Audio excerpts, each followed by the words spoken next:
Right. Everybody's talking about I'm getting ready to overhype this game album.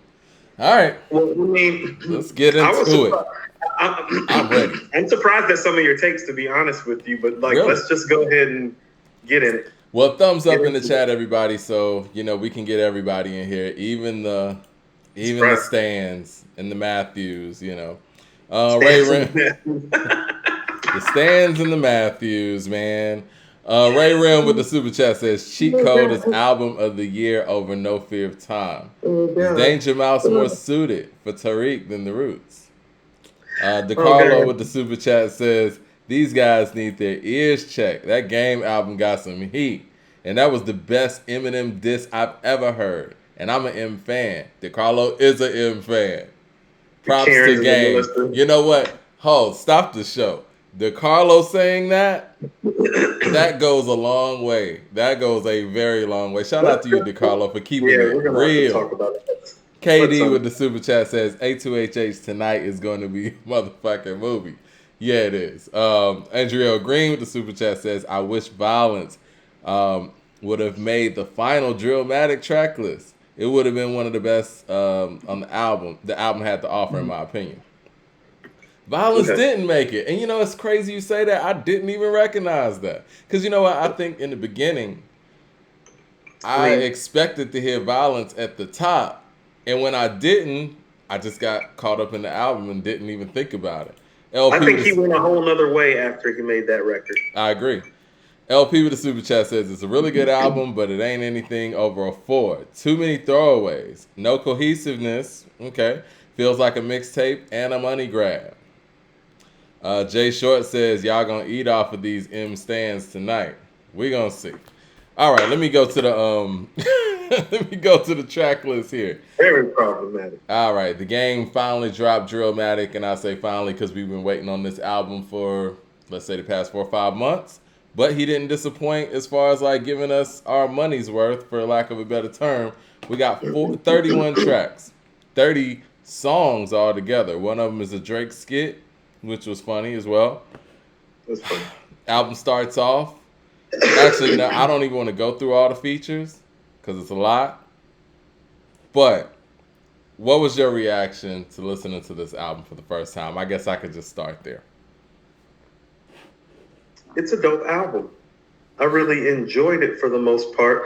I think outside of the box. So, the business mind in me was just like, man, you gonna pay for all these samples? It's like, you gonna pay for all these? I've always felt like that ever since Documentary 2 and 2.5. Get Rich or Die Trying numbers. Just need to do Get Rich or Die Trying numbers for how many samples he just took. So that's one of the places that I went with it, where I was like, oh man, like it's not just that he sampled, it's the samples that he took. And then on a level, well, he took some very popular samples, but he also took some like hip hop head samples, like But Mobb he did that on 2 and 2.5 as well. That was Correct. the first Like, time I questioned that. Like, what? First of all, Game loves this shit, right? He loves hip hop, and that's the one thing I took away from this. Once again, I admire the fact that he loves hip hop this much. Where, like you said, he'll go out there and work with whoever, pick these expensive samples clearly, work with expensive producers, and rap his ass off. This is for love, man. Because like you said, ain't no units really being sold like that, quote unquote. He doesn't care. He wants to make a great album. But go ahead. I interrupted you. No, you're fine. Those are all good assertions. So even with all that being said, what I really hear at the end of the day is, let me frame that differently. How many all-time great rap albums, or how many rap albums are great, have more than 17 songs on them? And tell me how many albums like that have more than 17 great songs on them. You feel what I'm saying? So like solo albums or just in general? That's what I'm saying. What really, really happens is that when you make an album of this length, or even a double disc, if you were to parse it into 2 of this length, it's just hard for it, to feel cohesive. Mm-hmm. Okay? That's one thing. Because of the emphasis on the drill side, it does feel mixtape-ish a little bit at times. You know what I'm saying? Because it's really long. He's obviously he's obviously creatively like expressing in a certain lane, which is apropos for the title. But mostly it's just because it's hard for any artist to make an album with that many songs and really have most of the songs be great. Like, even for your greatest of artists, it's like, well, Sign of the Times and Songs in the Key of Life are outliers, not like the norm, even for artists of their caliber. You feel what I'm saying? And Well, so you when know just why? You know why? I think that those two composers, writers, performers that you just mentioned, and Prince and Stevie, their versatility is through the roof. I think what we're kind of missing on this, correct. Game could possibly be one of the most versatile rappers that we've ever heard. Like, the fact that you can get on all these different type of styles with all these different type of people and all these different type of producers and mesh, that's not easy to do. No, I mean, and he because deserves. Burning Checks, and I don't even really love that song because I'm not a big Fabio Foreign guy. Yeah, If this I know was what on you're talking Fabio about. Foreign's album, this would have been one of the better songs on the album. No, I was about to say it's probably one of the two or three Yeah. best songs. Yeah, Easy. easy. And But this isn't even one of the 15 best records on this album. It's not. 15, 16. It's not. It's not. No, you're right. You got You're stuff right. like No, you're right. Outside, It's La in the La back 10. Land. Outside is So- crazy. Does anybody so- know where that sample came from? Because I'm trying to figure it out. So you're making some very valid points. So a few things are going on. One, it's super sample heavy, and this is what I mean when it's super sample heavy, like to his good and to his detriment. Well, sometimes he really delivers, and sometimes it's just like, oh, that was okay. And what kind of kept you was the nostalgic feel in the sample. And that's not always a healthy thing when you want to have like an album of the year contender. Now, to his versatility, I'm right there with you. His versatility is going drastically understated. His emceeing skills and repertoire, or his ability to quote unquote get off in his bag, is going vastly underrated and understated. It's insane. His ability to be honest. his ability to work with a multitude of producers on multiple albums and produce a quality album or piece of work is going drastically underrated. But I really can't still give this more than a 4.25. And this is what I mean when I bring up it's just so hard to make like high level songs to get a high rating at this rate. You and I were talking about Life After Death briefly before we went on. How many songs are on Life After Death? Off the top of my head, was it like 22, 23? 22 or 23, right? Mm-hmm. I mean, Mike, let's be honest, and that's Biggie, and that's Life After Death. Isn't there only about 17 great songs on there, though, or classic songs, classic songs on there, if we're being honest? I Correct. think I agree, but see, this is the thing, Coop. I think that when you have that number of songs, I'm not expecting 30 records to be great, right? I think this is what I did, and this is what I got in my notes. Game got up here and said that he had 30 songs, no skips. I went through and I only counted 2 skips, to be honest. Records that I would just say, you know what, I'm going to pass on. And the skips that I came up with were, I'm skipping, what was that, Voodoo. Didn't like that. I'm skipping Voodoo. And I think it was another one because I just wrote down like all the records that Nikki. I didn't really love Nikki Beach, but I wouldn't skip that. It's kind of a vibe, you know what I'm saying? I like Nikki Beach. Exactly. So yeah, and that's just me nitpicking here, because I'm looking at all the rest of these records like, okay, you got Easy. First of all, you got the first song or whatever, One Time, then you got Easy, Burning Checks. Like I said, that would have been a top record on the Fabio Foreign album. Voodoo, I would skip. Hold on, let's slow down, Mike. This is what I mean. But let's like really audit these songs. And we're gonna get to y'all super chats too. You know, y'all can keep doing that. When you make an album of 30 songs, and most of the songs are just good and not great, what you have is a good album. Most of these songs aren't great that you're like going by. Where's the great song of the songs that you just named? Because for me, I think La La Land is clearly the first great song that you hear. The rest of them are just good before I think that. Outside is great. Okay, you want to know? I'm I with you. think Outside, outside is outside. I great. personally like outside too. So I look, think so Home hold on. Invasion is really good too. But it's good, Mike. That's what I You keep know, on he's telling you. spitting on That Home most of this, Invasion. no. But listen, this is what I mean. Most of this album, to me, when I listen to it, this is just what I hear. I hear mostly really good songs with some great songs, and there's about 7 to 10 great songs, and about 3 to 4 songs, and the rest of it is just good. That's a 4.25 when you track that out over a 30-track opus. And what I'm telling you is that if he just would have cut this down to 20, well, that means it probably would have been about, well, only 1 or 2 skips, and what I mean, probably still about 7 or 8. I Like, still just think boom. it's 1 or 2. Because there's some stuff on here where I'm just like, much like with Hitler Wears Hermes 8 last year, I'm like, oh, that's just some of the best rap music you're just gonna find this year, like right there. Well, see, this is the thing, Coop, and I usually agree with you on that. And I think what makes this very different is just the variety of individuals and sonics and sounds and positions that are on this record. So it feels like, for me, right, like the OPP record's not one of my favorites. But for the people who fuck with NBA Youngboy, they love this record. You know what I'm saying? So there's a lot of that going on here. It's not like the West Side where it's like all of it's in a similar vein. So it's like the same audience going to that show, and they're gonna pick out pretty much similar things. Game did something where it's like you got a bunch of different stuff, and you got niggas who fuck with the Big Sean record. You got people who fuck with the Nicki Beach, and some people don't like that vibe. You got people that fuck with the Outside, but and even the Fabio Foreign or even the Killer Cam record. So it's all so over the place, and even A$AP Rocky. And we're going to talk about A$AP Rocky because he looks really good today on both projects.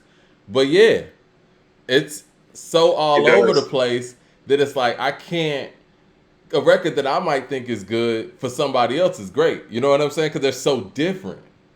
Yes. Okay. So that's what makes his albums difficult. I first ran into this with the documentary 2 and 2.5. It's so difficult to place his stuff. I don't feel like it's really difficult in the sense that, well, I mean, Mike, part of why we're here is to kind of give stuff a baseline. And it's like, if we're going off the baseline of a lot of the stuff we've done, it's like, well, this album is name drop heavy, feature heavy, sample heavy. When stuff is like that, Mike, you tend to say it has a lot of help. I don't hear you saying that today. I was going to get to the help. Mike, every big producer in the game damn near is on this album. I was going to get to the help, and the thing is, the reason why I'm reluctant to get to the help is because I feel like some of the stronger records are the ones where he's by himself. And I feel like even on the I think Home Invasion's one of those records. I think that, hold on, let's go to the records where he's by himself. A Father's Prayer is one of those records. Like, when he's by himself, he's doing game shit. Even the Black Slim Shady. We're going to get to that too. And Heart versus Mind. Heart versus Mind, La La Land. Like, this is him doing some of his best stuff when he's by himself. So it's not like the people are carrying him. You know what I mean? And I want to get to this record too while I'm thinking about it. The Bone Thugs and Harmony, Thuggish Ruggish Bone sample that he did. I think he would have been way better off if he did that record himself. It was a drop off when G Herbo came in and when Wayne came in. Hold on. I totally disagree with you. When I hear that record, it's like, well, Wayne's the only one who really sounds good on that record. Nah, I rocked with I totally disagree with you on that record. You could have kept that.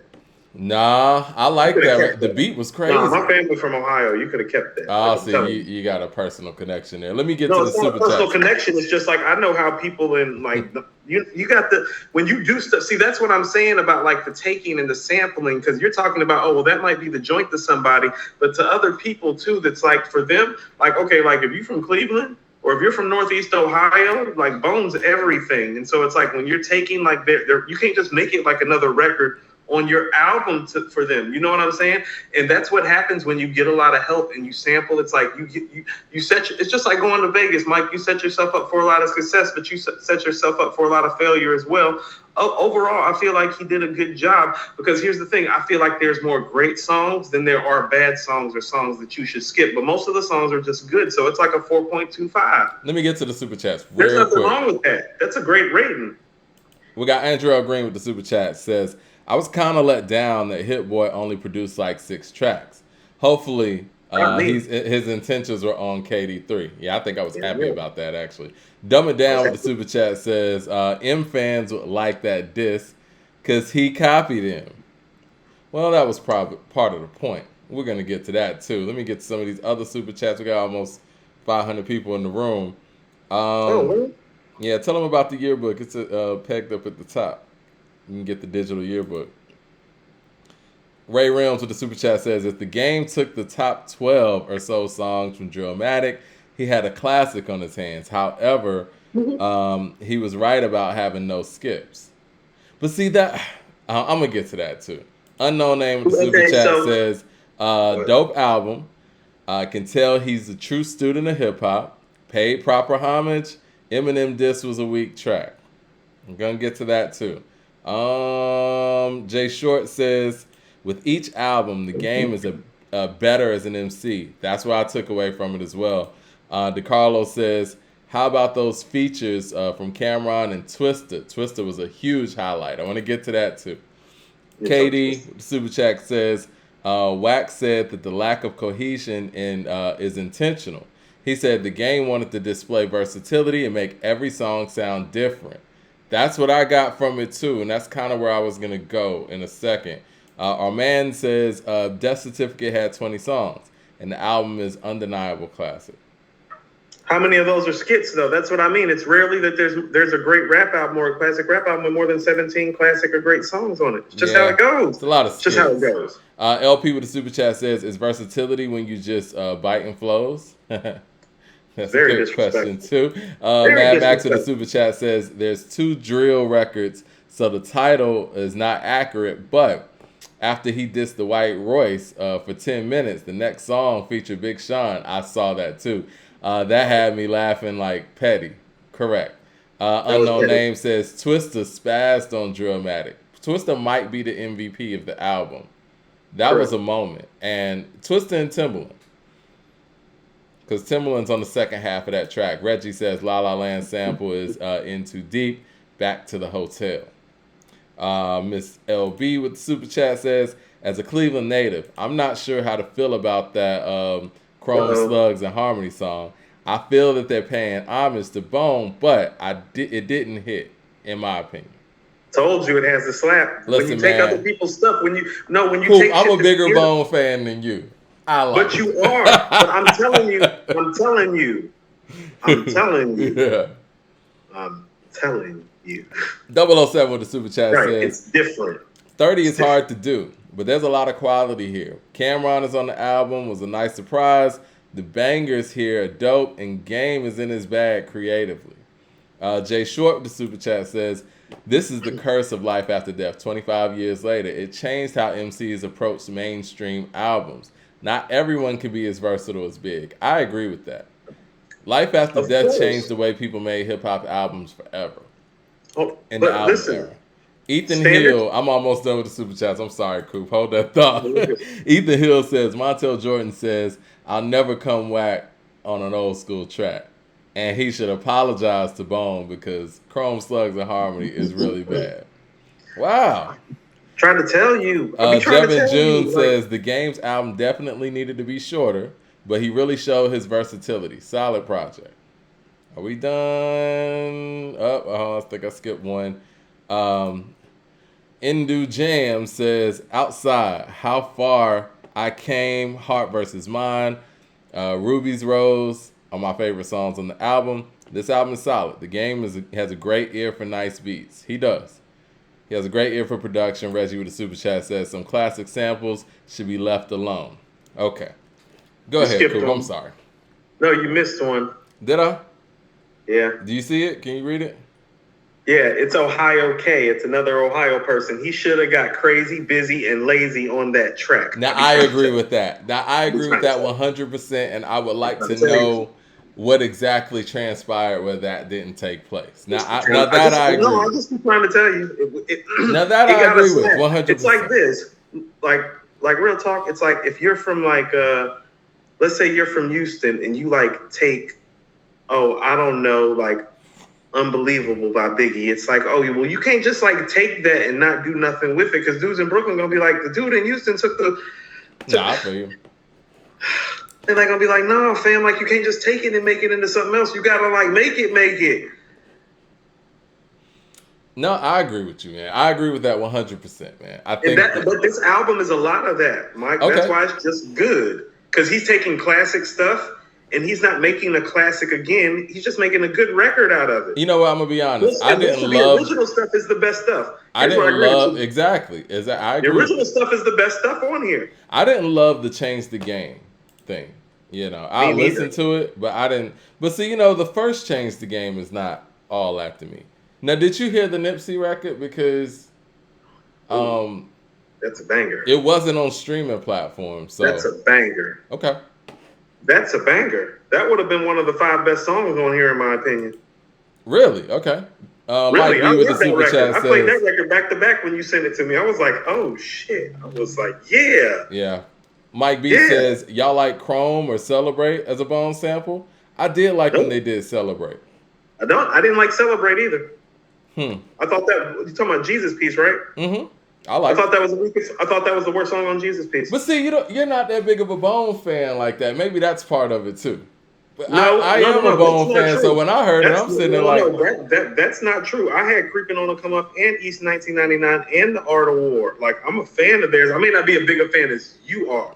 My cousin Six was the fan. See, you have to understand, I was at a certain age where it's like, in order to ride around with him, I was just going to listen to what he listened to. So it's like, am I the biggest 3-6 fan? Like, no. But do I know all the 3-6 shit like you do? Well, yeah, because he is. Same thing with Bone. Like, he was the Bone fan, the 3-6 fan. I was stuck with him. he's like, we're not playing no New York hip hop today, nigga. Just so you know. Because even on the Compton album, when Dre did that For the Love of Money over with Jill Scott, I loved it. Now, I thought that this song could have been much better. I think that The Game did his thing when he kind of took on Wish's flow with this. And we'll talk about that in a second because somebody in the Super Chats made a comment about, you know, is taking different flows versatility. Because I think that's a legit thing to say. So my retort to that would be, well, weren't we all in awe when Biggie did it with Notorious Thug, since we're still talking about Bone? Like, well, this is what I'll say about what Biggie did on Notorious Thugs. I think he came up with the blueprint for what New York rappers were going to do when they did their double time flow. Because that flow that he used actually wasn't even Bone's flow. He kind of created a whole new sped up flow for the New York MC. Because it wasn't like he sounded like Crazy. It wasn't like he sounded like Busy or Lazy or anything like that. That On the Dangerous, ain't too many can hang. Like, he came up with his own double time flow, and I'll give him that. But with Game, you could tell who he's kind of channeling whenever he does certain things. Oh, that's fair. I get what you're saying. You know what I mean? Correct. No, I do. No, I do. That's valid. But I'll say this. I agree with you on the whole change the game. I didn't really love using that. I think that could have been. I didn't love a lot of the sample usages because if you're going to use those songs, you got to make it slap. Because I'll be honest with you, I'm not big on standing on Ferraris with Diddy because it's like, oh no, that's not half a kick in the door. No, I got you. I didn't love that. Because like you said, the thing is, when he does original stuff, it's great. It's just fine. Yeah. That's why I love Jesus Piece so much, because Jesus Piece has a lot of original shit on there. I'm giving him a lot of versatility points. I'm also giving him a lot of points on the fact that there were 30 records on here, and many of them were good records. And he's rhyming really well on here. But I do understand what you're saying as far as like cohesiveness and just rating it overall and balancing it out, because the originality part of it isn't super high because you're using records that have already worked. for lack, And what I I'm a mean? money guy too. Like I don't think people understand. Like it's like I'm a money guy. I want everybody to eat. And so when he uses all the samples, it's like, oh no, is that like no, like because this is what I mean. He's a dope enough MC, lyricist, songwriter, song maker, album maker that he doesn't have to use these samples and these clearances. Well, I think he wanted to. I think this is No, just he the wants to, love and of that's it, cool. man. Like, I yeah. just think that he's the caliber of artist that actually doesn't have to succeed. Like he can use 3 or 4 or 5 like everybody else, or like have somebody like Havoc who knows how to really freak a sample as well as anybody, and just I mean, I think he wanted to show versatility because again, even with the record he with did. Meek Mill and Moneybagg Yo, he used "Show Enough." Like, you know what I'm If saying? he- Like, that's love. If the goal was to show versatility and like high craft emceeing, use of literary devices, high level of lyricism, different use of flows, whether they be borrowed or not, and we can argue about that. Like if his goal was to kind of like show off, you know what I'm saying? Like Yeah. if this was like an all-star game and he's like, I'm gonna show a little bit of everything that I can do, then like job well done. If it's an all-star game, but it's like the all-star games is not the playoffs, and like I like think playing that for was the goal. I mean, because I get what you're saying, and this is usually how we rate albums. And I know you were saying I wasn't bringing up the help, but I don't think the goal here was to make 10 out of 10 records. Like, I think that if that were the goal, first of all, there's no way in the world you would choose 30 songs on an album. And I think that there's certain things you wouldn't even try. And we're gonna get to this when we get to the thought in Danger Mouse, which I really like. But I, you know me, man. I love when people take chances, and I think there were a lot of chances taken here. And let me tell you what. Go ahead, especially the Ruby's Rose. Like, I mean, who's putting that on the album? No. I think Ruby's Rose is one of the highlights of this album too. It is. It's a chance, though. Most people wouldn't even take that. No. It's a total chance, and he is a risk taker, and that is the thing. Okay, so let me tell you something. And you know this. I used to live off the 15. I was just in Vegas last year. Love Vegas. My favorite city in America. No disrespect. My favorite city in America. My favorite city in America might be Sedona or San Diego, but I love San Diego too. Yeah. San Diego is it. Or Sedona if you just want, you know what I'm saying, like the vibe. But, the beautiful thing about Vegas is that you can walk in with a bag of money and in about 15 or 20 minutes, you can double or triple that bag, or you can literally walk out empty-handed. And this album has some of that too, Mike. Like there's some songs, it's like the Pusha T and the Change joint. It's like, oh, that's like walking out with 3 bags of money after you just walked in with 1. I love that record. We got to talk about that record. That's one of the 5 best records on there. And I'm not saying that because I'm a Pusha fan. Because to be honest with you, it's like I thought they were just as scene stealing as he was, and I thought Chains was epic on there. Chains was the scene stealer, and I've always said that about Chains. Yeah. Chains' track record when it comes to working with Game is fucking crazy now. Stellar. Ali Boumaier. Really? Ali Boumaier. His verse on Really was crazy too. And this, like... Ali Boumaier, and this is all he needs. It's all he needs. No, they can get together and do a record his whenever verse they on want. Really was scene stealing. And you know what's so crazy? Because T.I. and Game rapped their ass off on that record. But Chains don't have to do that. Chains will swag you out of a record. Yes, it's crazy. Old Dirty Bastard, ODB. Yeah, it's very ODB rare. Style you out the song. Like you can be rapping in all these syncopated forms. Like, he got it coming there, and still the scene. It's amazing. He did that again, though. I told you I've been listening to Chessbox, and it's like I'm just listening to ODB, like literally, like chant in the background. Like that's the best part of the song. It's a very rare instance where you can get an MC that could just swag you out of a record. I think we got Old Dirty, Snoop, and Chains. I can't think of maybe Slick Rick too. But other than Slick Rick's probably the first. Slick Rick's the first, but he's a lyricist and a storyteller too. Yeah.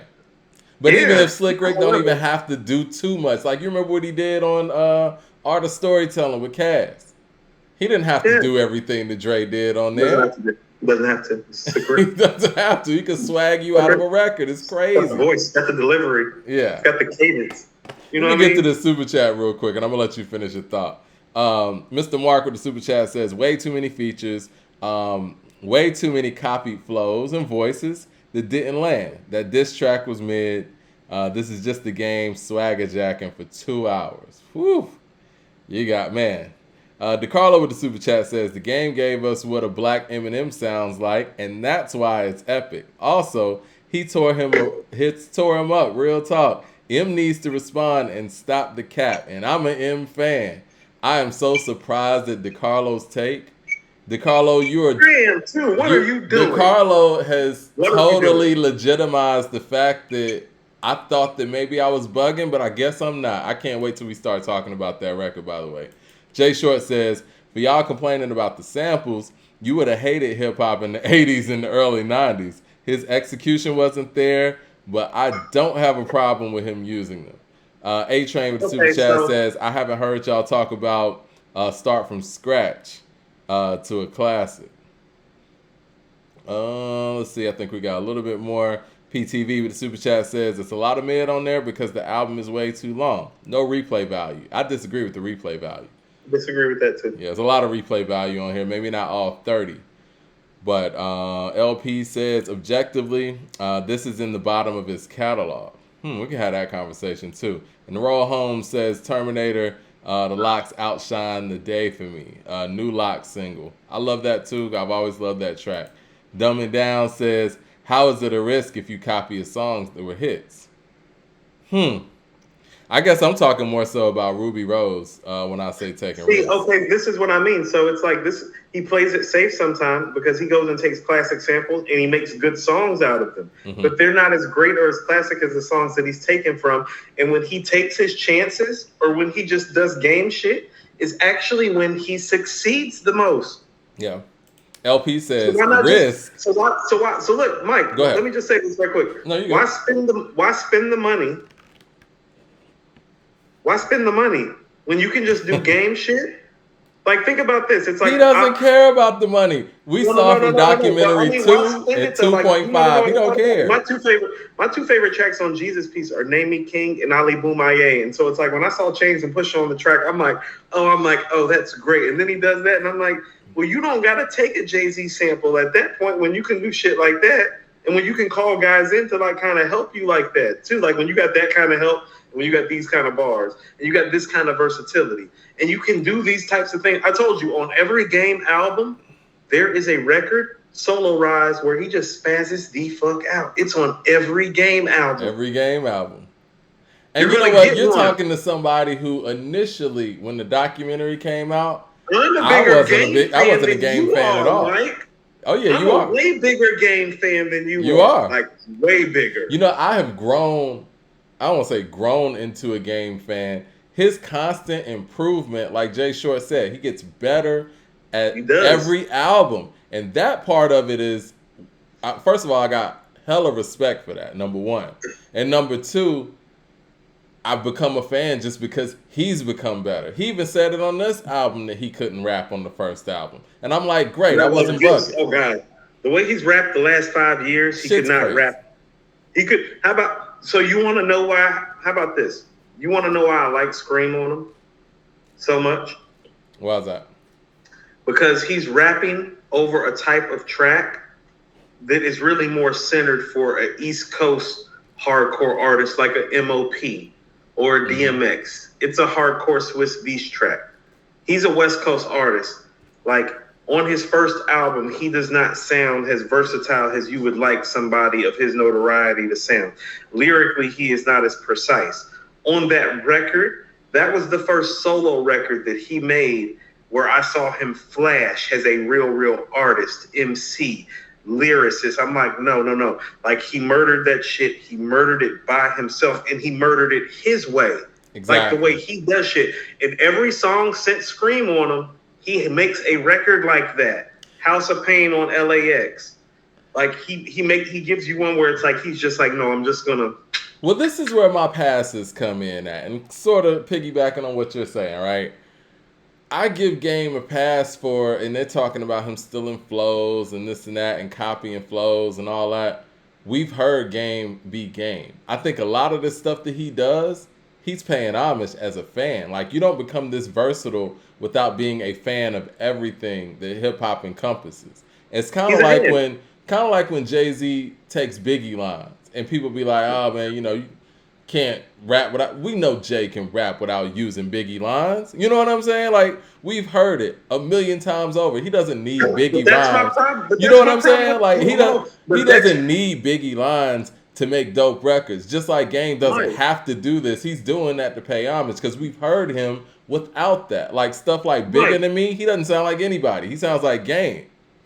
Hold Go on though, ahead. I'm Mike. You sorry. do understand that the reason that people had a problem, I mean, at least for me, my issue with him taking Biggie's lines was like, well, Jay don't have to do that. Jay is like literally one of the few guys that doesn't need to take like anything from Big, like just inspirational style. Like what's in your bag is already enough. So what say you to that? Like left side of the brain train of thought about it. I think it's paying homage, man, to be real. Okay. You know No, what no, I'm no. I saying? mean, And I not feel to you. mention, and I think especially with the Jay argument, no one ever talks about how many people have taken his rhymes. You know what I'm saying? Like Ridiculous. countless amounts of people. No, no, More no. people have It's not. taken It's Jay not. lines than he's ever taken a Big. How about this? It's not at a Slick Rick or Snoop level, but it's getting close. Yeah, that chain reaction has been recycled and God, if one repurposed more many. person recycles that, and you want to know how weak a bar that is, like for his standard, Yeah. like for his standard, like Mike, you and I know his stuff backwards and forwards. That's not even like one of his best like 50 punchlines. Right. LP with the super chat says risk with top artists, producers, and samples. Nah. Ooh, valid point. What say you to that? What say I to that? I Because think there's a lot of top-notch production on here. let's just keep it a buck.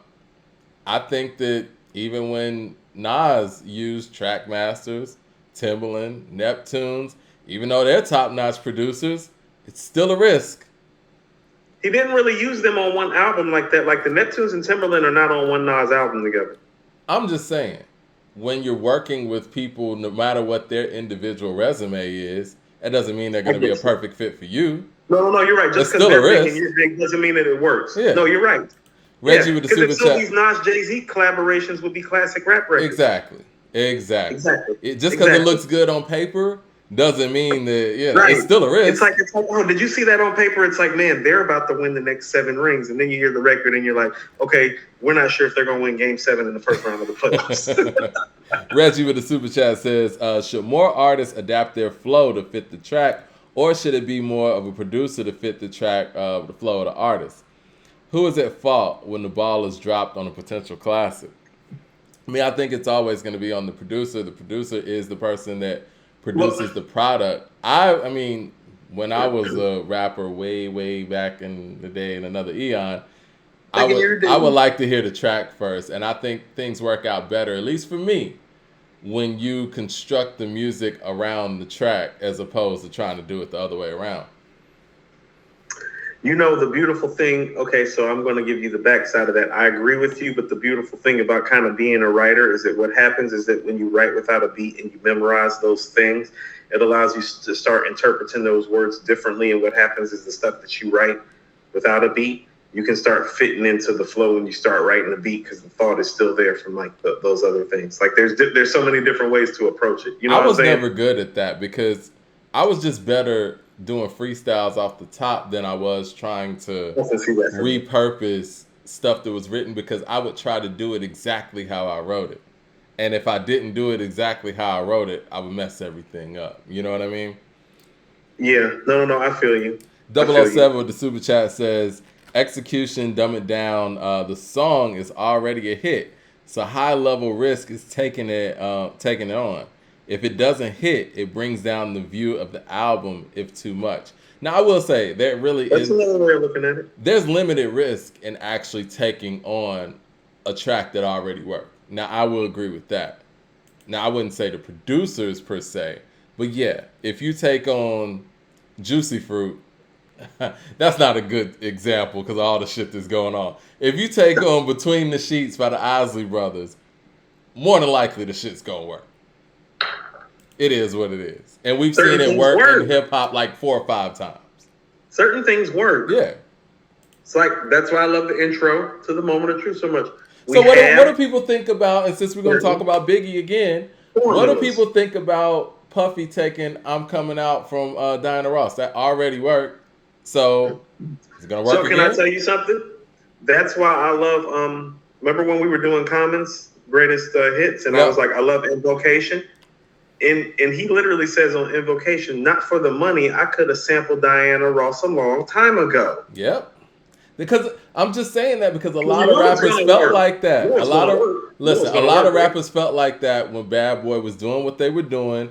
People like De La, people like Tribe, who really got creative with their sampling and actually used records that weren't hits and flipped samples that weren't notable and It actually used to be. made hit records off of It it. was supposed to be an artistic and creative Yeah, challenge, almost like people were supposed to hear the record and not know where the sample came from. exactly. That's where the whole jazz interpretation comes in.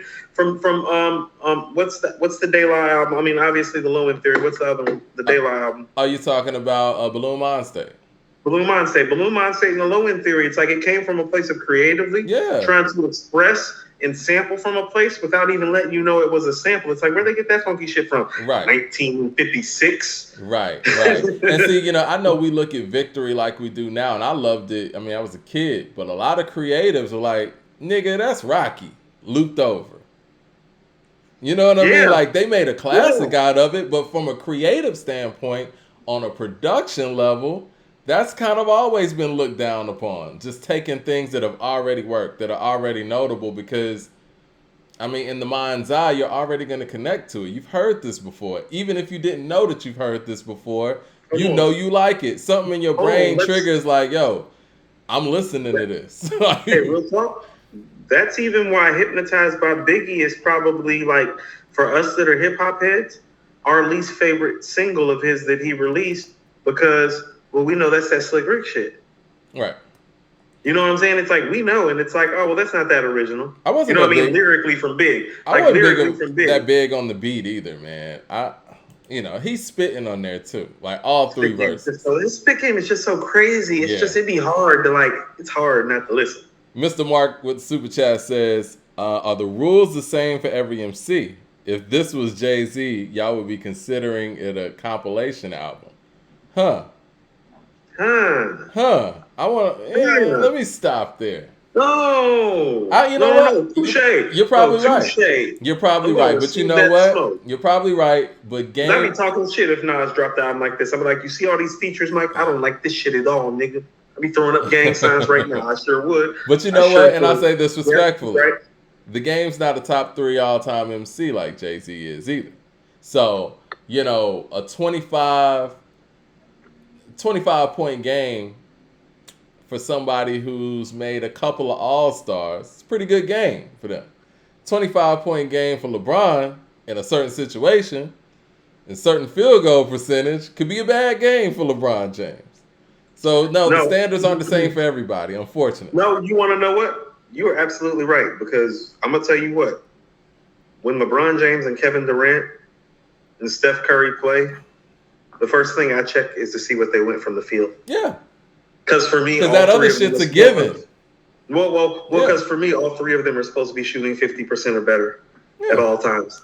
And so when I see, I don't look at their numbers. I look at their shooting percentages. Like, oh, like if they go like 12 for 27, be like, oh, off night. Because I would also ask you in return. They get at 35 points. I'd be like, no, off night, 12 for 27, off night. It's like 43%. I would ask you in return, and not you, but the super chat in return, do you put Game and Jay-Z on the same level? No, we can't do that. So I wanted to have a conversation with you because it appears to me that you enjoyed this Game album more than the Black Thought album is the sentiment that I gathered from you. I did enjoy it more. But am I saying what's better? No, but I was a lot more entertained by the Game album than I was the Black Thought album. But so I will say this to say too, and I don't want to cut you off. No, the go ahead. Best song that came out today is easily Aquamarine. I told you it's the rap song of the year. It's beautiful. It's beautiful. It's hypnotizing. When I heard it, I was like, even when I heard it in the scope of the album, I'm like, this shit's different. It's beautiful. You know how like you listen to an album, you listen to an album and a certain song comes on and you're like, oh no, this is the one. Easily. Mm-hmm. Mm-hmm. Mm-hmm. Yeah. I told you when I heard it, I was like, that's some other shit. Some other shit. Shout out to Esquire with the super chat, man. We got attorneys up in here, man. He That's that says, crack music. he said, I know it's early, but on first listen, does this album affect Game's all-time ranking in any way to you guys? I have him at 29 at the moment. I think if anything, it pushes him up, especially after dragging Eminem out or trying to drag Eminem out. And we're gonna get to that too. I think that's actually one of the more impressive songs on the album. And Ethan Hill, who is a Slim Shady fan, he said, "Start from Scratch 2 is bad. The Black Slim Shady ain't it. Whack 100 has been talking about this song since March. Even MGK came harder, but he lost." Wrong, and wrong. First of all, MGK didn't lose. And MGK did not come harder. And go ahead, I'm sorry. No, I want to see which part of this we need to speak on before we move, I think, to thought, or kind of like we can, and I'm not like in a rush to like move it, but I want to talk about something in terms of what you just said about moving him up all time. And the Black Slim Shady is a segment of its own. So and also the Black Slim Shady thing. So let's talk about his placement all time, and then we'll get to the Black Slim Shady thing. Well, that's a whole other segment. We got to finish talking about the album. that song deserves its own segment. You really feel that way? Yes, I do. I got a lot of notes on this song. Like, this is all my notes on this song. Well, no. Let's address the sentiments about his all-time placement, and then we can get to the Black Slim Shady segment. And I'll let you kind of take lead on that because, well, we all know who you are. We all know who you are. Everybody knows. I would be honored to take lead on it. But yeah, go ahead with the all-time. I don't think I have a choice, Mike. Every time we talk about Eminem, if I am talking, guess what? I have to stop. I have to stop talking. Yo, man, I learned some things. Listen, I learned some things from this song, actually. It's very probably. There's a lot of information that I wasn't privy to. See what I'm saying about how you do all-time placement? All-time placement. Okay. So on a day like today, and I told you this is the best day of the rap year this year because it's like, well, we get to talk about Megan, and I'm sorry, I just literally between fatherhood and work didn't get to Megan's album. Going to get to Megan's album. I just know that we already had Game and Black Thought lined up, and so I wanted to make sure that I had it lined up and be ready to go about that. And to the Game thing, and to the Black Thought thing, well, part of what I want to talk about today is that, well, they both need to be moved up, but this is about place and about space. And and today is one of those days, Mike, I just want to submit to you, I really did realize that style does matter, and it's not what you do, it is how you do it. You can tell when Game raps that he has worked so hard and trained and educated and got himself to this level a la a Jimmy Butler or a Paul George. Right. That's a very great correlation. You like that? I'd say Jimmy Butler, definitely. Jimmy Butler is the first person that I thought of. But Mike, I want to submit something to you. When Black Thought is stepping to the motherfucking mic and he is on time, that's different than Game at his zenith. I'm sorry, when Black Thought is stepping to the mic and he is expressing the way that he is expressing, that is the type. That's George Gervin on the finger roll. That's Kevin Durant. Let me finish. That's Kevin Durant in the mid-range.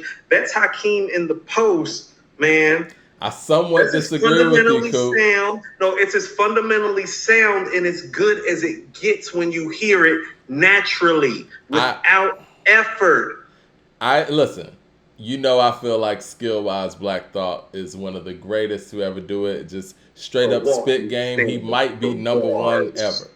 But this is what I noticed, though, Coop. This is what I noticed from the record with Raekwon.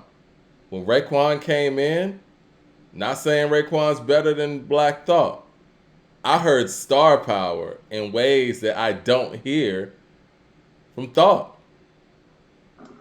Hold on. I'm just saying, I did. When I heard Ray come in, my antennas went up because I'm sitting there listening to it, not looking at track lists or anything like that. I'm listening to the song while I'm doing whatever. And I'm like, Black Thought's doing his thing.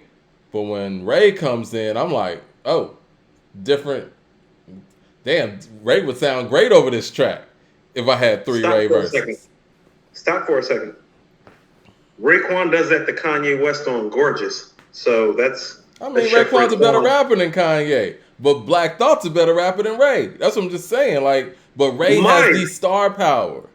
No, Mike, I'm not even just saying Ray. No. I want you to stop for a second. You think... This is a whole nother segment, man. No. You think Black Thought is better. I've been on here telling you that if you have Ghostface in your top 10, then you have to have Chef Raekwon right outside or somewhere in. I have Black Thought somewhere between Ghost and Ray, because Ray's right outside my top 10. You do have Ray very high. My top 10, and so I'm being consistent. No, Ray's that fucking nice that he can step in on a track with Black Thought, and because he is more... Mike, he's Ray more has charismatic than... power. Hold on. Listen, Wu-Tang Clan is legendary because of the lyricism and star power. In terms of star power, he's third in line after Method Man and Old Dirty Bastard. Method Man and Old Dirty Bastard are two of the biggest stars rap has ever seen in terms of star power. I give him 4. He doesn't have more star power than Ghost. No. Mike, there's a reason that it's only built for Cuban Link. Chef Raekwon featuring Ghost. He did at one point, but after Ghost hit stride, no. No, what I'm trying to tell you is I know what you mean. Mike, okay, so star power also has to do with that guest appearance power. Go look at Ray's guest appearances. It's incredible. And say that Ghost don't have those guest appearances. I'll take it a step further, and another guy that you love so much. A guest appearance is about star power. They don't call Ghost, they call Ray, because when Ray hits the mic with that voice and the way because his slang is still broken down, but it's still understandable, and it's real street still. You know who else could do that possibly? And rest in peace, Prodigy. Like, those are the things, and I love Thought. He has all the skill in the world. He doesn't have what those guys have on that aspect of it. That's just real. He doesn't necessarily. Hold on, I don't necessarily know if Rakim has Raekwon's star power though, Mike. So that's not fair. Man, when Rakim touches the mic, man, I told you I was listening to the soundtrack the other day. Not about what you're doing when you touch the mic. That's Thought too. When you hear Thought is equal to Rakim as a lyricist. When you hear, we're talking about Thought here. We're not talking about no regular guy. When you hear Rakim's voice hit that mic, it's different, bro. I was just telling you that I was listening to Hoodlum the other day. And he was on the track with Mobb Deep and Big Noy. When he came in the room... Man. Look here. There's an article in The Source where Black Thought was talking about his Masterpiece Theater album, and they was asking him, like, what's one of your biggest moments to him? And he was like, I literally ran into Rakim. And you know what Rakim said when he ran into Black Thought? He said, oh, shit, it's Thought. Like a fan. That's who Black Thought is. I would say the same. Like, oh, I would say the same. I just told you. You're right. I just told you, bar for bar, he's probably the greatest spitter there is. I told you when him and Method Man were on Sway together, I knew my man Method Man was in trouble. You know what I'm saying? Everybody's in trouble. Everybody's in trouble. But not in a song format though. Jay Short with this. Let me get to some of these super chats so we can keep going. Everybody's in trouble. Jay Short says, "We're gonna have to disagree. Everybody's in trouble." Jay Short says, for those Kendrick fans hating on Game last week, y'all gonna have to bring him out, song for song. And I like Kendrick. Now this album's better than Kendrick's album. That's easy. That's not even a question. That's not even a question. Miss LB says, how y'all feel about the song "Home Invasion"? It's one of the best songs on the album, in my opinion. I think it's one of the best songs too, because it's just him. It's top 10. Mad Max with the super chat says, you say top 10? Mm-hmm. Mad Max with the super chat says, and we gotta out more respect on Sean's name. We gotta get more respect on Sean's name. He out-rapped Game on that track. My black don't crack, my Glock forever look 17. That line was fire. And see, that's what I like about this album, too. He gave something for everybody, because Mad Max is one of our younger listeners, and you know what I'm saying? Like, he's going to connect with the Big Sean feature. And it's a dope record, too. He was all over the place with this album. There's a lot of dope stuff on here. Okay, so let's run this back. I'm gonna approach this with the same energy that I approach this Lupe shit. Where the classic songs at? Ain't nobody talking about the good songs. All we've been doing is sitting up here for an hour and some change. Well, this is good. This is good. No, I know that it's good. Is it great? No. It's a 4.25. It's a 4.25. Mike, there's about 7 or 8 potential classics on here on a 30-track album. There's about 3 or 4 that's like, the rest of it's just good. Let me go through the track list real quick. I got Outside. I think these are the standouts, right? I like Outside a lot. I got Heart versus Mind. That was cool. Cool, man. I got No Man Falls featuring Pusha T and 2 Chainz. Yeah, that's up there. I got Start From Scratch 2. It's cool. You think that's just cool? The beat is better. He's better. Like the beat is better and he's better. I wasn't a fan of Start From Scratch 1. That's what I'm saying. Okay. I got Ruby's Rose. Yeah, I got that too. That's a banger. That's the risk of the album that paid off, in my opinion. Don't you agree? I think that Talk to Me Nice. Yeah, I think I agree with you on that. I think Talk to Me Nice is a risky record that turned out really well too. Throwing Meek Mill on the Show Enough beat wasn't a for sure. I didn't love it, Mike. I thought it was just one of those records that was just good. So I think we might disagree. Because I love the original so much. What did you think about Money Cash Clothes? This is what I'm gonna say, man. I think for whatever reason, I never understood it, man. I think A$AP Rocky's probably one of the most underappreciated, MCs of his era. Like, he gets on shit and just gets effortless with it. Like, A$AP Rocky sounds comfortable on just about any and everything that he gets on, man. Like, he has star power too. No, I'm gonna go a step further than that, Mike.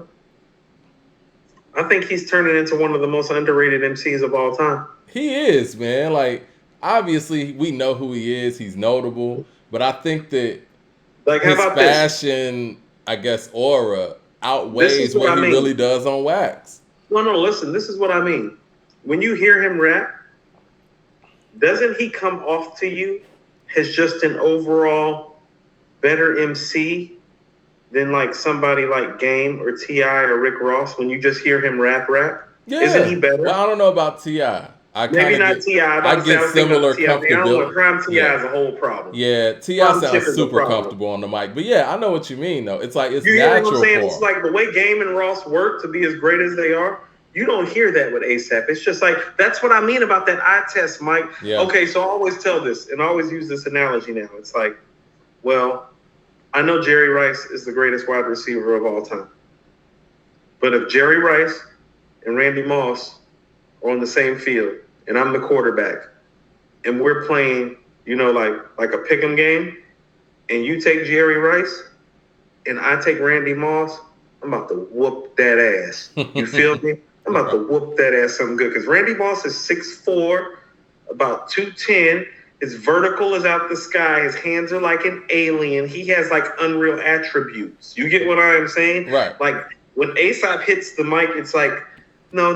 Regular guys can't rap like that easily. Yeah. That's the same shit with Thought. When it's like when Thought raps and puts some of the words together and puts some of his metaphors together, it's like, no, normal rappers can't do that. Normal great rappers can't do that. A$AP becoming a record. Let me tell you what. Like you need to be a member of Wu-Tang Clan to rap with Black Thought. When you're talking about like Raekwon stepping in, it's like, guess what? Like the back end of Wu-Tang Clan don't want to rap with Black Thought. You're talking about the top end lyrically of Wu-Tang Clan when you're talking Raekwon. When you're talking Ray Ghost Meth, you're talking about the top. Well, they can rhyme with Thought. That's where he is all time. Yeah. Somewhere between Ghost and Ray. Are you talking about Thought now? A$AP, man, like, I think we forget that his mother named him after Rakim. And so he came up in a household where, some rhymes were in his ears early. You know what I mean? Like, he comes in on a record. What was that on the Mattress remix where he was like, did mad shit on the mattress. Did backflips on the mattress. Where the magic happens on the mattress. 2 ratchet fat chicks on the mattress. Like, easily. Like, A$AP doesn't even sound like he's trying on records. He gets on them and it's just natural for him. And I don't think he gets the credit for that. And again, no disrespect to anybody, like you said, who works at it. you could hear sometimes, and Kendrick does this, so does Crit, and these guys are skilled, great MCs, but you can tell when they're trying on the track, right? You could tell when they get on the track. Shit, Jay-Z did it on The Watcher too. You could tell when certain people get on the track and it's like, I'm trying my best. Like, ASAP never has to do that. He just gets on the track and goes, and it just sounds natural for him. And I don't think he gets enough props for that. No, I told you he's turning into one of the most underrated MCs of all time. Because let's just say like think about this. He's on draft. Game album. He's on Nas' last album, Thoughts album. He's on Magic. Album. Not just Nas' last album. He's on Magic. He's on Magic. No. That's going to go down. I mean, that's going to go down. Is he the only other bars on Magic? I think so. That's going to go down. Yeah. That's going to go down. Yeah, he's on Magic. He's on he's on Cheat Code. Say that. Yeah. We're going to get the Cheat Code in a minute, and Killer Mike did his thing on there too. I think that's a verse of the year contender. What? I think Killer Mike's verse on Cheat Code is a verse of the year contender. I thought you said it was verse of the year, because I was about to say, because like Black Thought has no. Black Thought has like 9 verse of the year contenders on Cheat Code. I can't wait to talk about Cheat Code. We're gonna get there. Stillmatic with the super chat says, "Man, Game did his thing on the album. He showed that he's really a problem lyrically. Mature of Jay to clear the samples for him, and I was looking for Nas as a feature. I think a lot of us were. I'm just happy the Hit Boy only did 6 tracks. I am too. I was like, go KD3. Yeah, because I was scared when I saw 30 tracks and I saw executive producer Hit Boy. I'm like, uh-oh. DJ Bruce Almighty said that's the part of the reason why you don't out as much weight on Wayne mixtapes as everyone else. We already love the beats he's rapping on. I got you. So mixtape Wayne should be docked for rapping over stuff that's already worked. I get that. Dumb It Down with the super chat says, we moving the goal for Game. 32 features, unacceptable. 32 features? Do you think we're moving the goal post for Game? Like, I think we need to give this album an official rating between the two of us, and then I think we need to let you start the whole Black Slim Shady thing so we can move to cheat codes. I think we need to go ahead and do that. Let me get through these super chats first. We're just gonna keep on spinning. And we'll get to our sponsor at the end too. Shout out to our sponsor. But it's like this is an action-packed show, so we're gonna get to that stuff. Let me get to the super chats real quick. DJ Bruce Almighty says, that's the reason I don't put as much weight on Wayne's mixtapes as the others. He's rapping over beats from songs we already love. Let's see. Let me get down here. I said that when I said that, I was a hater. I was a hater when I said that. But you know what? It takes these conversations for people to kind of, get to that point. Born King says, Ray fits in the greats with just about anybody. It was a pleasant surprise to hear him on the darkest part. Yeah? I mean, Ray's rhymed with pretty much any and everybody. Mr. Mark 66 says, touche. Game and Jay definitely don't shoot at the same baskets. No. Damn, I'm really behind on these super chats if that's where we're at. We was talking about that like 20 minutes ago. LP says, y'all going to talk about the 50/Game reference track? Yeah, we will. I think that's part of the Black Slim Shady conversation. Unknown Name says, the problem with Thought is no matter how dope a verse or song is, it sounds like every other song he does. I feel that way too, Unknown Name. I love Thought. Y'all are some haters. No, I'm not a hater. I've said that about, it's another great MC. I've said that about AZ from time to time too. LP with the super chat says, Thought made the album, y'all. Black Star made. I'm sorry, y'all thought Black Star made. That's one of my notes, and he or she, whoever sent that, is right. Yep. Clayton is asleep, always showing super love with the super chat says, picked up the vinyl this morning at my local record store. Great sonics, those drums, the hi-hats are amazing. The mic performances are great. Raekwon killed it. I also feel the star power. Conway's flow is sick, but the bars were okay. KD with the super chat says, y'all really need to highlight how Game broke down M as an MC on some real battle rap shit. Replicated his flow with ease. Game needs to write M's next album because he's better than M is today. Right, on his old throwback flow. I want to get to that too. Mad Max of the super chat says, Black Thought. Why are y'all getting Mike started? Why? Black Thought in the game. Oh my God. We're going to be here all night. Mad Max says, Black Thought in the game did what they always do. And Mike's right, though. Don't have star power. You can't move him up the barometer for the guy to be considered top 20 or top 25. Ray is better than Thought. Oh, that's a conversation you too. don't have Ray ahead of Thought. I have Ray higher than you do. You do. Is Ray even in your top 20, Mike? What's that? Is Ray even in your top 20, Mike? I have him right outside my top 10. I think he should be in my top 20. Dumb It Down with the super chat says, what the F is star power? So vague. You keep moving the goalposts for the game. Why don't you talk about all the people that watched him on his own album before you diss Thought? I'm not dissing Thought. Obviously, Thought's a better MC than Game, but Game's album, to me, was more entertaining.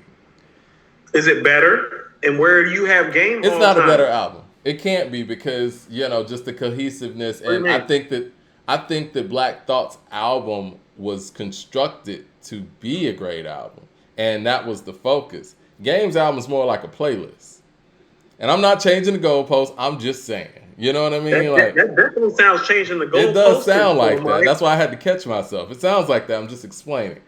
Jay Short with the super chat says, Black Thought is like Rakim. Lyrical precision. But Rakim has star power. Eric Terrell with the super chat says, the Game's new album has a lot of fan service, clout chasing, not hooks. Black Slim Shady is trash. Devin Digg from Oakland is a better rap artist. More skillful and more original. Let's see. After I get past these super chats, we're going to get to the Black Slim Shady, right? I think it's... Oh, and we're going to rate this, and then we're going to move on to the Black Slim Shady. If by we, you mean you, because I know where this is headed, then absolutely. Jay Short, I want to get your input on it, too. I don't want this to seem like a dumping down session. Kick my feet up and chill. Jay Short says, no pocket watching or digging up old beef, but y'all made more than $8 of the game segment. Just say it. Esquire with the super chat says, everybody got jokes today. Won't say too much about Lupe, but oh man, we're gonna get into the Lupe. Food and Liquor is a bona fide classic. Hurt Me Soul, The Cool, He Say, She Say, Pressure, Kick Push, and Daydreaming are fire. Man, I think that's something for our Patreon show too. Okay, LP with the super chat says, I was about to say, we're going to play Food and Liquor because notice when I really start doubling down and notice that when I named all the songs on The Cool in order like I did, everybody stopped talking about that shit after The Cool. And well, I went back and listened to The Cool. And I have my thoughts too, but we got so much music to talk about. No, I want to hear those thoughts. The Cool is epic. It's like, don't tell me the rest of this stuff is The Cool. But you notice how everybody's going to Food and Liquor now since I brought up the whole sentiments about The Cool? It's like, I'm not hearing that Draga's wave. But see, he's a better rapper after The Cool. He is a better rapper after The Cool, but being a better rapper does not thereby mean you make better songs. Rakim is a better rapper. Rakim is a better rapper at every point after Pay It in Full, but what's the best album? This is true. LP with the super chat says, ASAP is versatile. For real. Versatility, in my opinion, is being yourself on different sounds. Not sounding like others on their sound. Game is just using other styles. I think that's a fair point. Ethan Hill says, Mike, I told you the MGK/Eminem is a 3 for 3. No reason. Rap Devil, Bullet with Names versus Not Alike, Kill Shot, and Nat. Game said nothing I didn't know. Eminem dissed his dad and stepdad on his last album. Let's get thinking. Mike B with the super chat says, I feel we live in a playlist generation. Take different songs out of the album for a playlist. pick and choose. Not all 30 are great. And I agree with that. I think that this was made for a playlist generation so that people who gravitate to certain songs can pull those out and put it in their playlist. People who listen to NBA Youngboy could pick that song, say boom, throwing it in there. People who listen to French Montana pick that, joint. This is a summer song. Boom, put it in their playlist. People who listen to, some West Coast shit. He got some shit just for that. I think this is catering to the digital era and the digital mindset. So hold on, does he deserve style points for catering to the masses? Is what you're saying? We usually don't hand those out. We don't. But what I'm saying, and maybe this is what this album kind of opened up for me. I think that the way that we rate albums, or what we're looking for in a rating system for an album, is it conducive for the digital era and the streaming era of constructing albums? Or is it fixed in more of a album, CD, vinyl era way of looking at things, So here's what I mean, and because this is what I mean about providing a baseline and keeping the baseline across the board. Well, if I'm going to come up here and tell people that I feel like The Cool is Lupe's only classic, and that the rest of the albums are just I only think he really has one subpar album, and that's Lasers. Just truthfully. You know what I'm saying? The rest of the albums I would consider to be 3.5s to 4s outside of The Cool. You feel what I'm saying? Right. If you want to say Food and Liquor is like a 4.25, or even maybe a 4. I don't even know about the 4.5, but I can respect that and I can understand that. You get what I'm saying?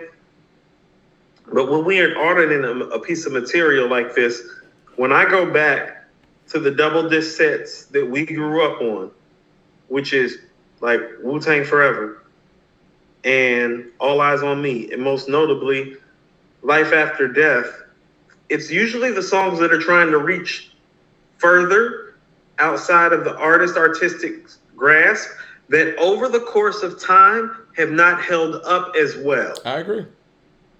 When you go listen to Life After Death, that's what I'm telling you. It's like, how about this? And you and I agree on this. This is why Life After Death is so classic. Well, Hypnotize is one of the 5 to 7 worst songs on Life After Death now, isn't it? Because Somebody Gotta Die is better. Kick in the Door is better. I even think Fucking You Tonight is better. I think so. Last Day is better. I Love the Dough is better. What's Beef is better. More Money, More Problems is better. Niggas Bleed is better. I Got a Story to Tell is better. Notorious Thugs is better. The last 4 songs, The World is Filled, Long Kiss Goodnight, My Downfall, You're Nobody Till Something. Those are all better than Hypnotize. The 10 Crack some might disagree with you on some of those, but for the most part, yeah. No, I don't think so. On Hypnotize? I think some people might say that Hypnotize is better than The World is Filled and, stuff like that. I don't see how. Carl Thomas, Too Short. No, I disagree. I agree with you. That's one of Too Short's best verses, Mike. Too Short said he had to step it up. Biggie was on the mic. But I guess what I'm saying is, best verses. Yeah. I always reference Michael Jackson with this, right? Thriller, Off the Wall, and Bad. I know I said them out of order. Those were made in an album era, right? And those were made when vinyl could only fit 9 to 10 songs max. The first Michael Jackson album we got in the CD era was Dangerous. 72 minutes. 72 minutes that wouldn't have made it in the vinyl era. So you have people making music, or at least in the vinyl era, they had no choice because it was nothing but vinyl until CD players came along and CDs came along. You only had 45 minutes or so to rock. So a lot of the shit, the excess shit, didn't make it on those albums. We didn't start getting filler tracks until the CD era came. CDs are able to hold like 75 minutes, right? And so even with that mentality changing, I think that the way you rate albums kind of changes too. Like Illmatic was made, 9 songs. It was made in an album vinyl type of mentality, right? Yes. But in a CD era. And so, but certain people who came up in the CD era, and I've heard this before, look at Illmatic like, well, shit, it's just 9 songs. You know what I mean? So people who came up in the CD era, they might hold an album, let's just say like an Only Built for Cuban Links or Kumini, that filled up the 75 minutes and was perfect a little higher, right? So I can understand now that. that we're in, I mean, they're wrong, but I mean, well, I you know, but understand. you know what I'm saying. I mean, that's all I opinion at understand. that point. But I understand. what I'm saying is like, so in the digital era, when there's a whole different way of creating and focus, do we change the way that, you know, we're rating things? Because, you know, people changed the way they were rating albums from to the CD era because the creative process was different. Because now you're No, trying to fill up 70, 75 minutes as opposed to 45 no. minutes. And now What in the streaming era, you're trying to get on playlists. what we have to do, I told you this. We keep coming back to it. This is why it's the best rap intro ever, because it stays relevant. You see, we have certain formulas, but we update our formulas with the times. You feel what I'm saying? That shit Guru said was Are we powerful. updating our formulas though for the Well, streaming era? I think we kind of. Well, I mean, see, here's the thing about it. Game making this album isn't giving us a reason to up the ante or change the formula. You see what I'm saying? The boundary is supposed to get pushed by somebody where they're taking it somewhere that's beyond. You don't And that's think he why pushed the boundary? No, because this is what I keep submitting to you, and this is why we keep going back to life after death. It's like, well, Mike, show me the 17 classic songs that tell me that we need to push it further, because life after death has that on 22. This has 30 years later, or 25 years later. You feel me? So it's like, how is he really pushing the envelope or up in the ante? And let me finish, because I see what you're about to say. I get that it's a different era, and it's geared towards certain type of streams. Right. But what I submit to you, well, Thriller is Thriller, and Purple Rain is Purple Rain, not only because the quality is there, but man, the fucking numbers were stupid. I think people don't understand Purple Rain did 17 million. Probably Thriller more. did 36. No, I'm sorry, Purple Rain did 19 million. Thriller did 36 million. They're literally some of the biggest selling pieces of work ever. Hold on. Thriller did 115 million. No, I'm talking about the original iteration. But you know what? It became the fastest selling album of all time and the highest selling album of all time. When I'm talking about 36 and 19 million, I'm talking about those records got sold within the first 5 years of those albums coming out. I think it was 2 years for Thriller because it passed the Bee Gees. The Bee Gees had the highest selling album of all time with the soundtrack. I'm tripping. You know what I'm talking about. I know what you're saying, Staying Alive. But I'm saying 5 years. I'm saying 5 years because I don't know the data, and you run aggregated data like on a 5 to 10 year span. No, so, but both incredible. Yes. Most of these albums, if I'm not mistaken, if you really want to know the truth, if memory serves, Thriller did like 26 or 27 million within a calendar year. Purple Rain did like 16, 17 million within a calendar year. And so literally when you're talking selling about, like hotcakes. No. Listen to what I'm saying. So when you're talking about upping the ante and setting the bar, if you're talking about what his point was to be able to get different streams out to different platforms and different artists and different musicians, and it be that, well, numbers wise, it needs to do that too, Mike, because Thriller and Purple Rain aren't just artistic classics. They fucking did the fucking numbers. It's not that, like, when people are like Purple Rain and Thriller is one of the best albums ever, it's like, yeah, and it's sold like it too, motherfucker. But you're talking about two of the greatest artists ever. You're talking about setting bars and Game's not standards. even. That's what I'm saying. He's not a. I love Game more than you do, Mike. He's not a standard setter or a bar changer so like this album's not changing anything. And part of the reason why it's not changing anything is because it's coming from Game, and you can't reset some sort of standard when you use this many samples. I agree with that. Coop, you there? Coop went out for a second. Let me get to the super chats while Coop gets back in. You hear me, Coop? You there? Yeah, I'm here. Okay, yeah, you went out on my end for a second. Let me get to these super chats so we can. Yeah, go ahead. Yeah. I got some examples. I want to hear your examples, definitely. Yeah, no, I'm bringing up Life After Death for a reason. Antonio with the super chat says, was anyone else disappointed with Conway's verse on the Black Thought album? Man, we got to get to that too.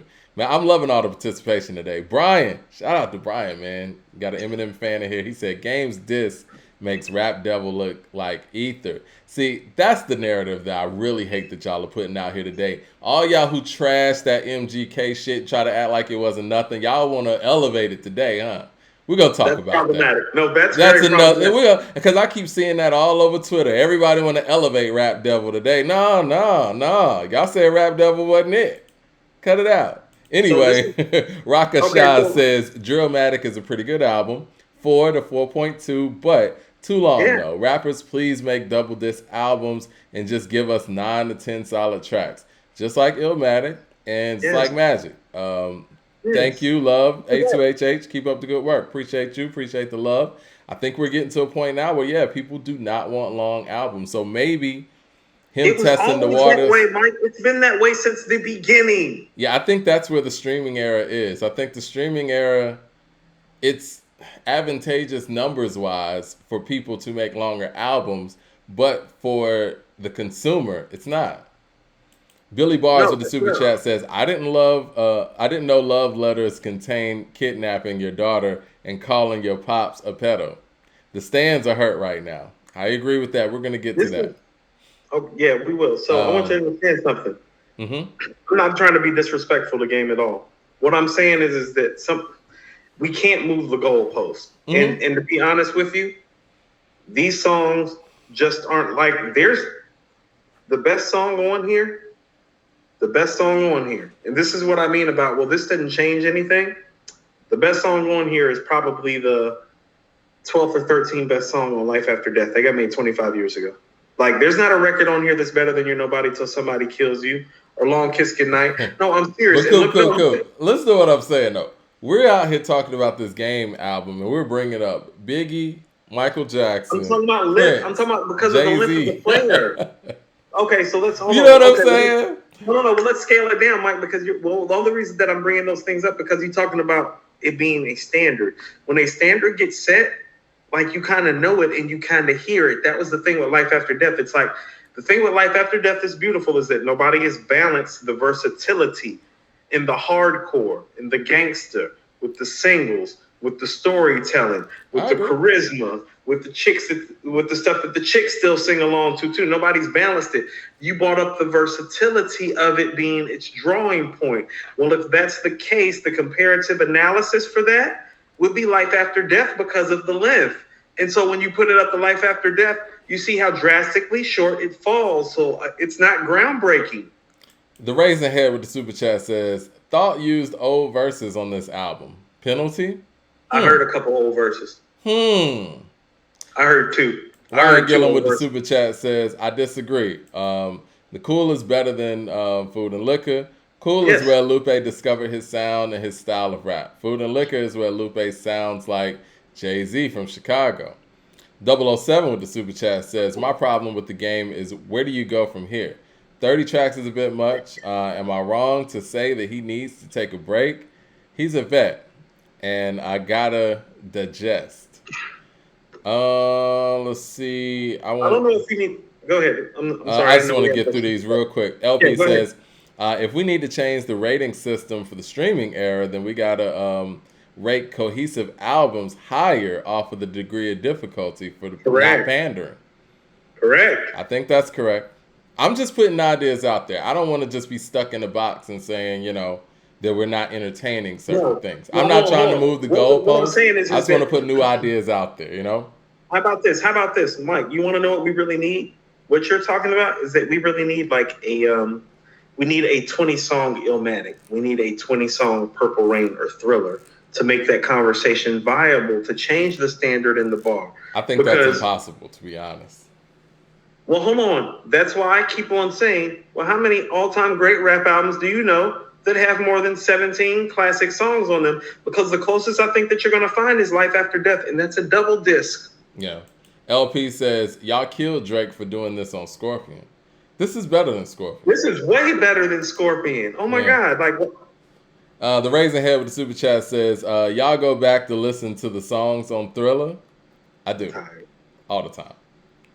hold on. First of all, not only when Thriller comes on do I listen to it, that's usually when the shit turns up. Mike, am I wrong? And people do When the whole PYT choreography come on, and don't you get a everything. little happier when PYT come on?